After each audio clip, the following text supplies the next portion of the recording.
We start this edition with some breaking news that's coming in. This is in regard with the summoning of Anil Ambani. Now, the Enforcement Directorate has summoned Anil Ambani in rupees 17,000 crore loan fraud investigation.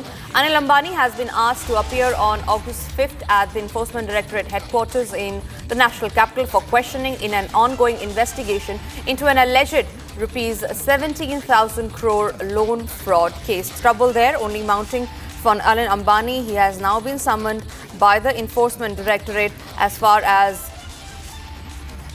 the summons are concerned, he's been asked to appear in front of the ED headquarters in the national capital on 5th of August. Shravan, my colleague, is joining me live on the broadcast on that. Shravan, what are we expecting as far as the ED summons are concerned? Well, in fact, Tanisha, confirmation now coming in that businessman Anil Ambani has been summoned by the Enforcement Directorate. He has been asked to appear before the Enforcement Directorate's headquarters office in the national capital on the 5th of August. This comes in the backdrop of searches that have been carried out at multiple locations in the last few days. In fact, these searches were carried out over a span of 3 days and spread across 35 locations, almost 50 companies that basically came under the scanner. Some companies that have been directly linked to Anil Ambani. Just to put this into perspective, Anil Ambani and his companies have basically come under the scanner for the loans that were allegedly received from Yes Bank, and these loans were thereafter siphoned off. We are looking at a amount of about 3,000 crore rupees loan that was received by Anil Ambani's companies from Yes Bank.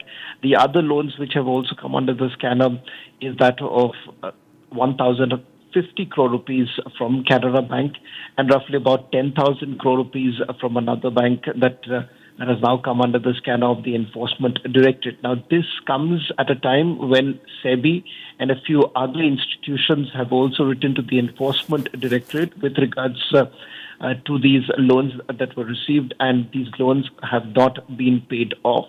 In fact, some loans that were partially paid off, they were paid in cash, and that is the reason why it has also come under the scanner. Some repayment has also happened through discoms, which are essentially non-functional, and that is the reason why these loans have now come under the scanner of the Enforcement Directorate.